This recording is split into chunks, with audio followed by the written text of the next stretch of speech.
pagi dokter, selamat pagi semuanya. Perkenalkan nama saya Talia Margarita Simalungun dengan NIM 10/17/2024. Di sini saya akan memperagakan untuk praktikum patologi klinik blok 24. Yang pertama saya akan melakukan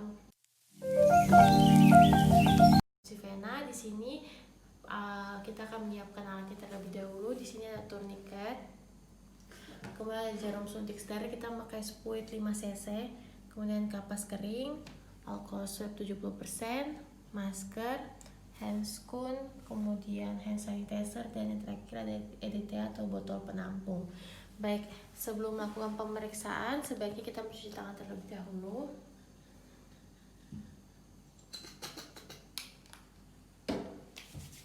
Setelah itu kita menggunakan alat pelindung diri berupa masker,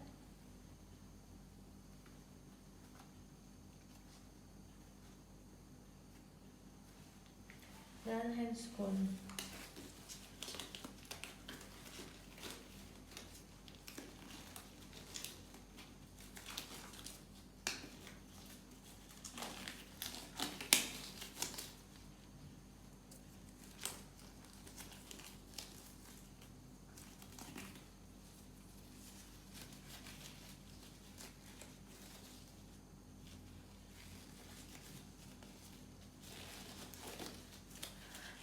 Baik, pertama-tama untuk pemeriksaan fungsi vena pada lengan pasien. Di sini kita tentukan vena mana yang akan kita ambil darahnya dulu. Setelah itu kita pasang tourniquet. Kita pasangnya jangan terlalu erat. Setelah kita pasang, kita bisa apabila venanya belum terlalu jelas, kita bisa meminta pasien untuk mengepal tangannya, membuka dan mengepalkan tangannya. Setelah itu kita lihat venanya. Apabila sudah kita lihat vena yang mana yang diambil sudah jelas dan kita sudah tentukan, kita bisa melakukan fiksasi asepsis. Kita melakukan asepsis menggunakan alkohol. Kita menggunakan kapas yang sudah diberikan alkohol 70%. Kita melakukan asepsis di sini secara sirkuler ataupun dari sentral ke perifer. Setelah itu kita biarkan sampai kering. Setelah itu kita menggunakan jarum suntik spuit 5 cc di sini.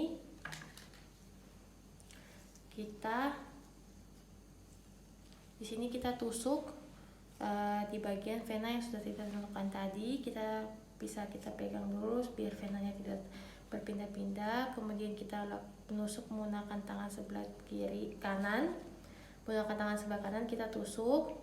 Setelah itu kita tusuk sampai masuk ke dalam luman vena. Kita bisa mengetahui apakah sudah masuk atau belum ke dalam luman vena dengan kita merasa seperti sudah masuk ke dalam ruang hampa, ataupun di ujung spuitnya sini biasanya darahnya keluar. Itu berarti sudah menandakan sudah masuk ke dalam luman vena. Sesudah itu kita bisa memindahkan tangan kiri.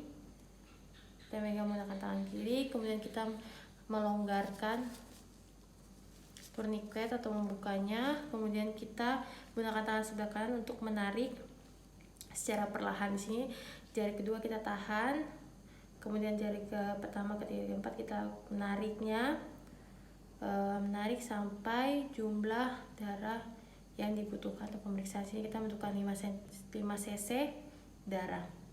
Setelah sudah mencukupi darah yang dibutuhkan, kita ambil kapas kering, kita tutup bagian ujung semprit, kemudian kita minta pasien untuk menutup tangannya. Setelah itu kita buka spuitnya, kita buka, kemudian darahnya kita masuk ke dalam tabung EDTA. Kita masukkan secara perlahan, jangan disemprot. Kita masukkan secara perlahan di dindingnya. Kita masukkan secara perlahan. Setelah sudah masuk semuanya, kita kocok sampai homogen.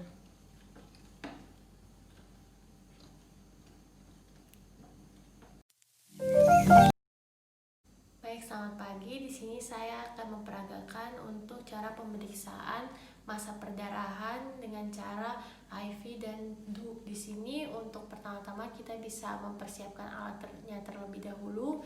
Kita bisa lihat di sini alatnya ada lancet, kapas kering, alkohol swab 70%, kemudian masker, kertas saring, stopwatch, sphygmomanometer, kemudian handscoon, dan yang terakhir ada hand sanitizer. Baik, sebelum melakukan tindakan medis, sebaiknya kita mencuci tangan terlebih dahulu.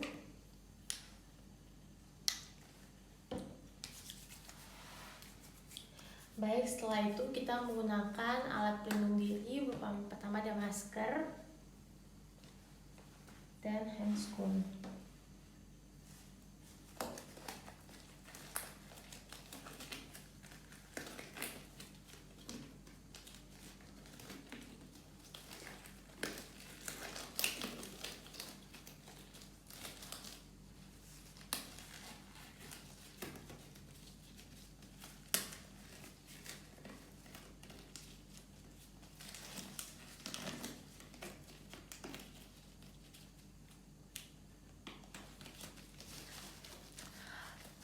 Baik, selanjutnya untuk cara IV pada lengan pasien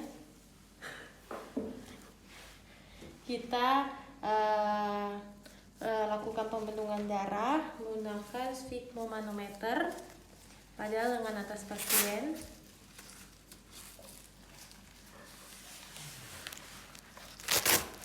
Di sini kita lakukan pembendungan pada tekanan 40 mm Hg. Di sini kita pada sudah sampai 40 mm Hg, kita kancing. Setelah itu kita lakukan asepsis menggunakan kapas alkohol 70% di bagian lengan volar, lengan atas, lengan bawah. Di sini pada volar lengan bawah, pada daerah yang akan dilakukan penusukan, kita lakukan asepsis secara sirkular dari sentral ke perifer. Setelah itu kita gunakan pada lakukan penusukan menggunakan lancet. Di sini kira-kira 3 cm di bawah dari lipatan siku dengan kedalaman kira-kira 3 mm. Kita lakukan penusukan. Setelah lakukan penusukan, pada saat darah keluar, kita bisa menggunakan kertas saring dengan kita hitung menggunakan stopwatch. Kita hisap dalam waktu setiap 30 detik. Kita lihat di sini stopwatchnya dalam setiap waktu 30 detik kita lakukan pengisapan darah. Di sini kita jangan sampai menekan kulit ya. Kita lakukan pengisapan darah sampai darahnya sudah tidak keluar lagi. Kemudian kita kasih kapas kering, kita buka manometernya. Selanjutnya di sini kita melakukan perhitungan. Di sini kita bisa hitung ada berapa bulatan darahnya. Di sini ada 1, 2, 3, 4, 5, 6, 7, 8, 9, ada 9. Di sini rumusnya kita 9 kita kali 30, kemudian kita bagi 60 detik. Di sini kita dapat 4,5 menit atau 4 menit 30 detik. Di sini syaratnya bisa dipakai apabila terdapat satu bulatan darah yang berukuran diameter 5 mm atau setengah cm. Selanjutnya kita untuk pemeriksaan cara DUK, di sini caranya sama seperti cara IV, cuman di sini tempat pengambilan darahnya beda. Di sini di pengambilan darah pada di bagian daun telinga. Di sini dilakukan pengambilan darah pada daun telinga dengan kedalaman kira-kira 2 mm. Selanjutnya di sini untuk cara DUK bisa dilakukan untuk bayi dan anak-anak karena tidak memungkinkan untuk menggunakan cara IV. Baik, selanjutnya di sini saya akan memperagakan untuk praktikum cara masa pembukuan Lee and White. Pertama-tama kita siapkan alat dan bahan terlebih dahulu. Untuk alat percobaan untuk masa pembukuan. Di sini kita membutuhkan rak tabung, kemudian tabung reaksi. Di sini tabungnya itu berdiameter 7 sampai 8 mm. Di sini kita membutuhkan 4 tabung.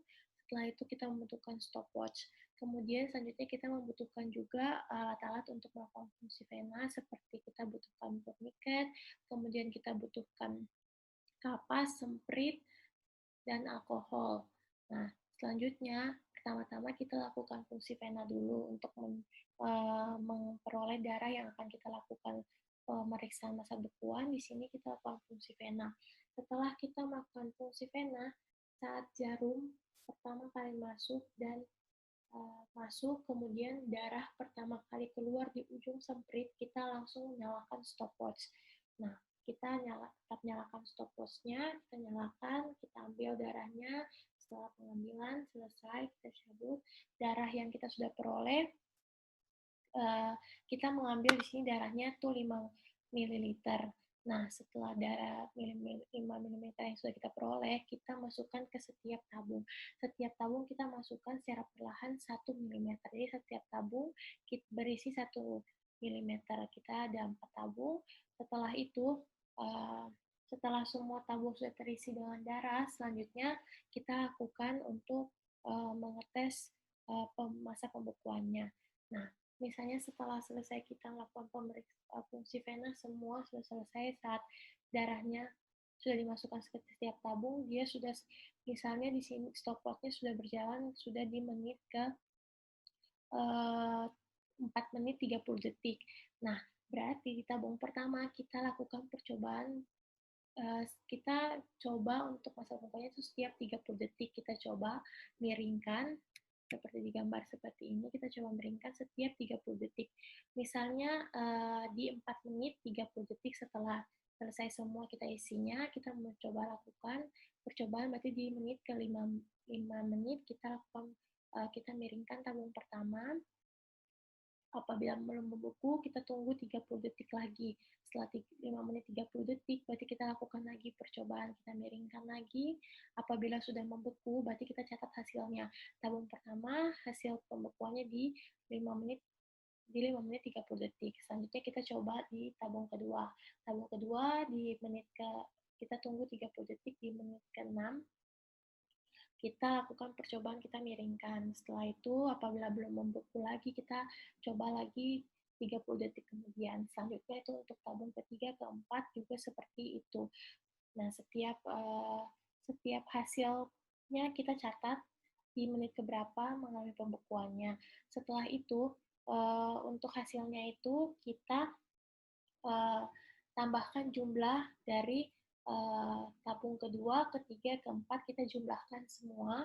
Setelah itu kita bagi dengan 3. Nah, hasilnya itu yang merupakan hasil pembekuannya. Di sini untuk nilai normalnya itu di 9 sampai 20 menit. Nah, 9 sampai 15 menit. Nah, di sini untuk misalnya memperoleh masa pembekuannya itu lebih dari 20 menit, itu berarti pasti abnormal. Apabila dia kurang dari 9 menit, itu tidak punya arti apa-apa. Baik, terima kasih.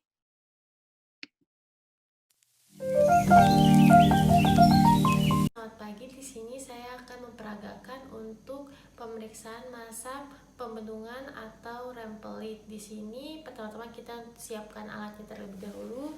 Kita bisa lihat di sini ada stopwatch, ada sphygmomanometer, masker, handscoon, dan hand sanitizer. Baik, sebelum melakukan tindakan medis, sebaiknya kita mencuci tangan terlebih dahulu. Setelah itu kita menggunakan alat pelindung diri berupa masker dan handscoon.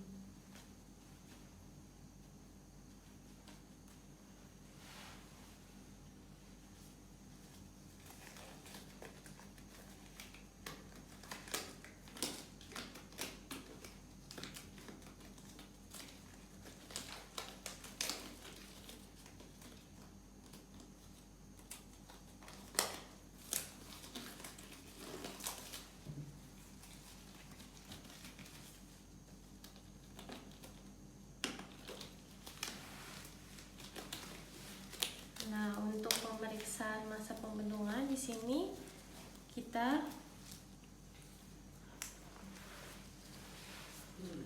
pada lengan pasien bagian atas kita lakukan bendungan. Di sini menggunakan alat sfigmomanometer.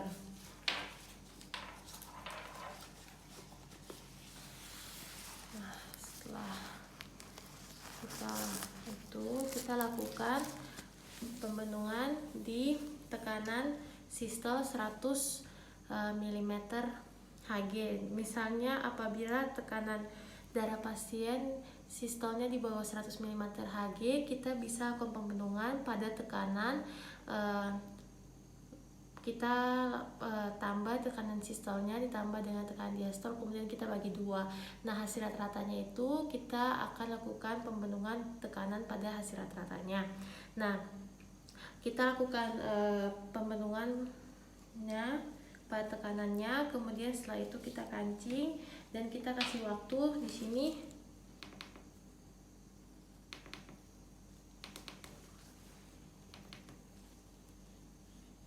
Kita kasih waktu stopwatch-nya 10 menit ya.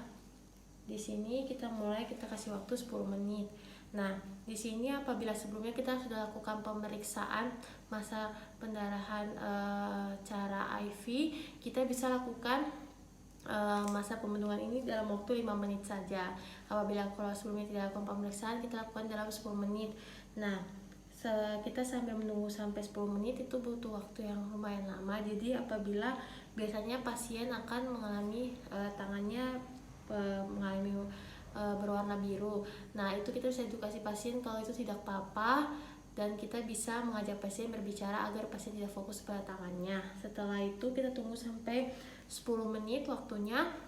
Apabila waktunya sudah sampai 10 menit, kita tekan, kemudian kita buka bendungannya di sini. Dan kita bisa lihat di sini dalam diameter 5 cm di sini, lingkaran di sini posisinya 4 cm distal dari fossa cubiti. Di sini kita bisa lihat lingkarannya. Apabila terdapat di lingkarannya terdapat lebih dari 10 PTKI, berarti itu hasilnya positif. Apabila tidak terdapat PTKI atau di bawah dari 10 PTKI, berarti hasilnya negatif. Jadi di sini apabila terdapat lebih dari 10 PTKI hasilnya positif, di bawah 10 PTKI hasilnya negatif pemeriksaan rampilitnya. Baik, selanjutnya yang terakhir saya akan memperagakan untuk pemeriksaan golongan darah. Di sini pertama kita siapkan alat dan bahan terlebih dahulu. Untuk alatnya di sini ada pipet test dan batang pengaduk. Kemudian untuk bahannya kita disiapkan anti-A, anti-sera A, anti-sera B, anti-sera AB, dan anti-resus. Nah, setelah kita sudah siapkan, pertama-tama kita isi identitas pasien terlebih dahulu. Kita isi nama, umur, tanggal pemeriksaan, dan alamat. Setelah itu, kita mengambil darah pasien bisa melalui darah vena maupun darah kapiler. Untuk darah kapiler, kita langsung teteskan darahnya di setiap kotak yang ada di kartu golongan darah. Seperti di anti-A, kita teteskan darahnya di setiap kotak. Setelah kita teteskan juga anti-seranya. Misalnya anti-sera A, kita teteskan di anti-A, anti-sera B di anti-B, anti-sera AB di anti-AB, dan anti-resus di anti-resus. Setelah kita teteskan, kita aduk menggunakan batang pengaduk. Di sini kita pertama aduk di anti-A, kita aduk. Setelah kita aduk, kita mau pindah ke kotak selanjutnya. Di anti-B kita lap dulu batang pengaduknya, baru kita ngaduk ke kotak-kotak selanjutnya. Nah, setelah itu kita dapatkan gambaran hasil pemeriksaan seperti gambar ini. Di sini yang pertama, apabila kita terdapat aglutinasi di anti-A dan anti-AB, terdapat aglutinasi berarti di sini golongan darahnya adalah golongan darah A. Apabila terdapat aglutinasi di anti-B dan anti-AB, berarti di sini golongan darahnya golongan darah B. Apabila terdapat aglutinasi di anti-A, B, dan AB, berarti di sini golongan darahnya golongan darah AB. Dan apabila tidak terdapat aglutinasi di anti-A, B, dan AB, berarti di sini golongan darahnya O. Selanjutnya kita akan menentukan resus. Di sini resus cuma bisa ditentukan dari resus positif dan negatif.